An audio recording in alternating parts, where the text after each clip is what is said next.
Ano daw ba yung marirecommend kong online job platform para sa mga newbies? Guys, for one, hindi to scam ha. Don't quit your job yet. Pwede siyang pang additional income. So, this is Upwork Photographer. Oh, that's one of the jobs that I was really happy about. I earned more than $3,000 or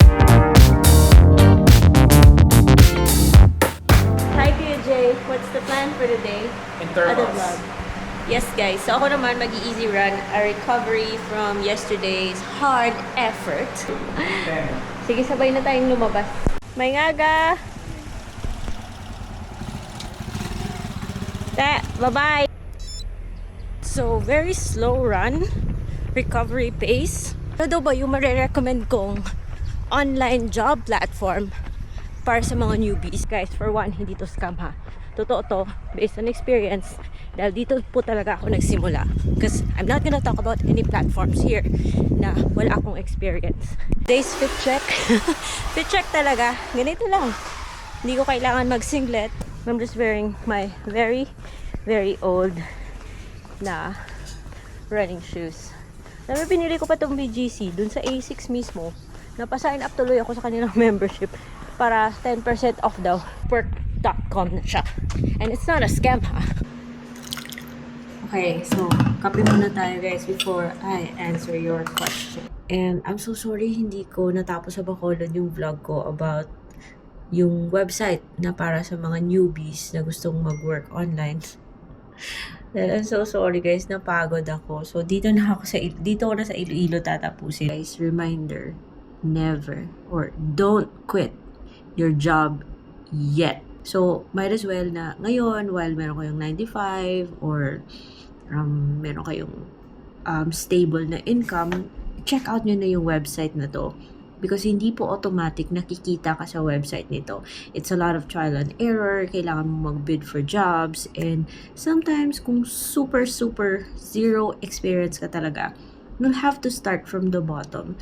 You're gonna have to start with jobs na konti-konti po muna yung income. And then later on, as you build your profile, you build traction, meron ka ng mga reviews from past clients within this app, then you can, start to really feel na meron kang substantial na income from here. So, marirecommend ko is pwede siyang pang additional income. So, ayoko naman mag-suggest ng isang website na wala akong experience. And I'll show you later. Kasi hindi naman to just para lang may masabi kung saan pwede magkaroon ng online job.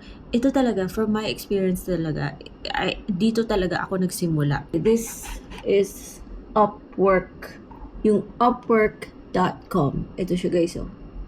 Lalagay ko rin yung whole link sa baba.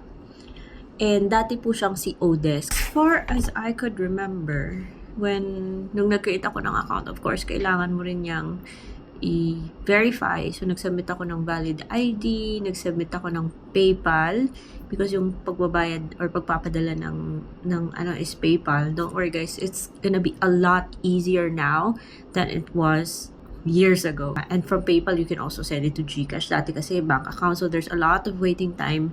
So, I think it's gonna be a lot easier now. But the thing is, dito sa Upwork, with more users, syempre, there's competition.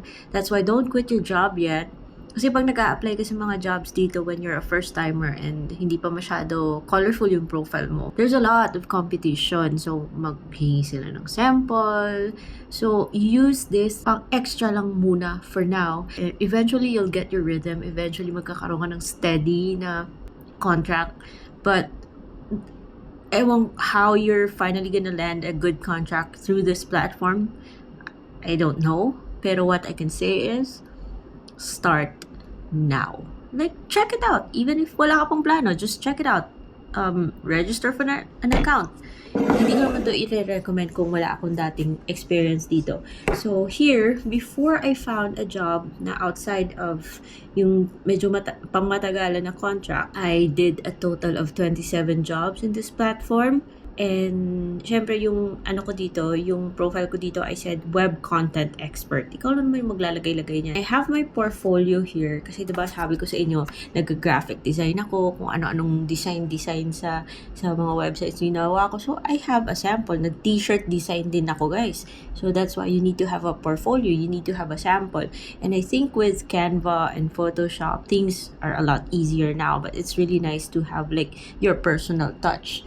Meron din ako dito yung samples ko, like what I can do. O ayan, I can do like removing background, but that's different kasi dati hindi pa kasi uso yung mga automatic na background removal sa mga Canva na yan. Just giving you an example, okay? Kasi ang dami pong jobs na andito, but just saying that when you're building your profile, you need to have like a portfolio. Like, what can you do? Diba? Samples of your work. Food photography. So, dapat may sample ka. And article writer. So, your portfolio is like a showcase of the things that you can do. It's like you're presenting yourself to potential clients kasi. So, my work history was, I wrote about tattoos. Imagine. You don't have to be a total expert kasi you can do research naman to come up with an essay. So, I wrote about tattoos and then I earned $66 from that project. Need 5 pictures relating to my losing weight article. Oh, yan. Yung mga kanyang klaseng jobs. And I earned $5 for that. Like I said, wag kang maarte, start small, and eventually you'll find something that's really right for you. Logo design, I earned 45. Okay, food photographer, yes, that's where I earned really well. But $542 food photography. But of course, ikaw kasi yung magpo-provide din ng pipicturan mo. So, diskarte yan, be. And then, I was a writer, erotic short story writer, step-by-step photographer. Oh, that's one of the jobs that I was really happy about, yung step-by-step photographer. Of course, I cannot disclose the website because meron kaming NDA or non-disclosure agreement. But itong step-by-step photographer, over siguro mga sobra 1 year, I earned more than $3,000 or $4,000 because it's $3,987. So dito ko siya nahanap yung listing sa Upwork because back then I already had a camera, I had a computer, whatever I had or kung ano may yung skills na alam ko, yun I just made things work na lang para sa akin based on what I already have. And for the skills na I don't have, nire-research ko kasi may YouTube naman. So you learn, you don't stop learning, especially if mayroon kang tina-target na project. So itong step-by-step photographer, umagal ako dito. But because syempre nag-outsource sila, you can never really tell kung ano. And after nitong step-by-step photographer, dun ako naging VA. So, what I did for this website was, meron kasi silang mga articles like step-by-step, how-tos, DIYs. So, you have to provide the photos for every step. So, you're gonna perform the whole thing. So, may arts and crafts, may makeup, yung mga ganun. So, I did that. And it was $5 per article. So, kailangan your pisan-pisan kagidibalaw if kung sa Ilonggo pa. So, I was doing like 10 articles. I started with 10 articles per week kasi kailangan mong mag-reserve. Kasi marami kami.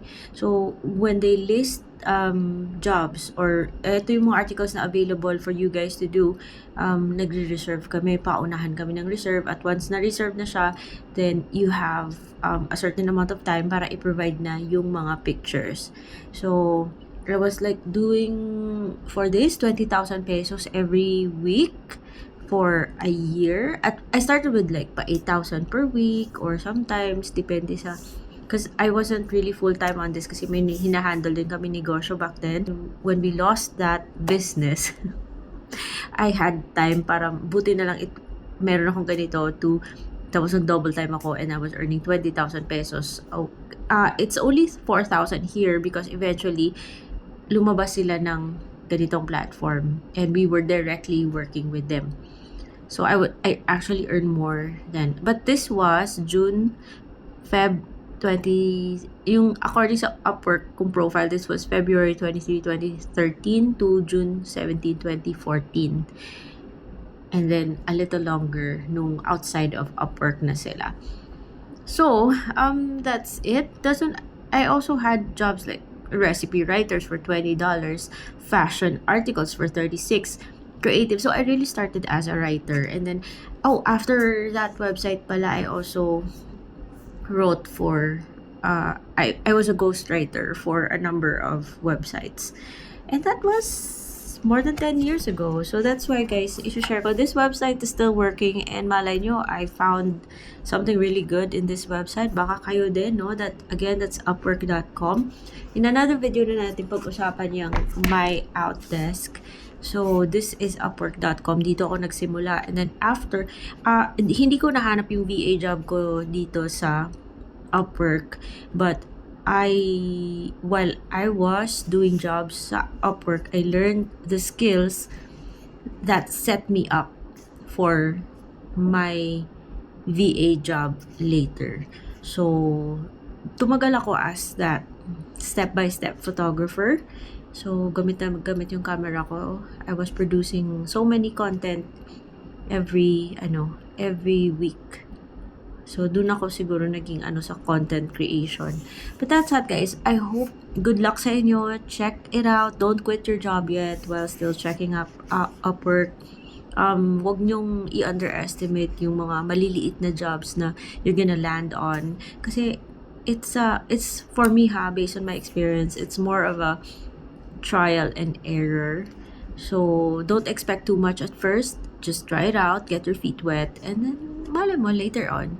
There are many other websites na I'm sure similar dito sa Upwork, but ito po kasi yung familiar ako. I don't want to talk about websites that wala naman pala akong experience, no?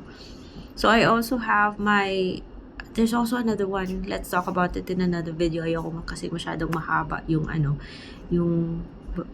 video na to. And, well, magra-run pa ako. Hopefully, hindi umulan because we're still in Iloilo at mamaya kami uuwi. Alright, bye-bye!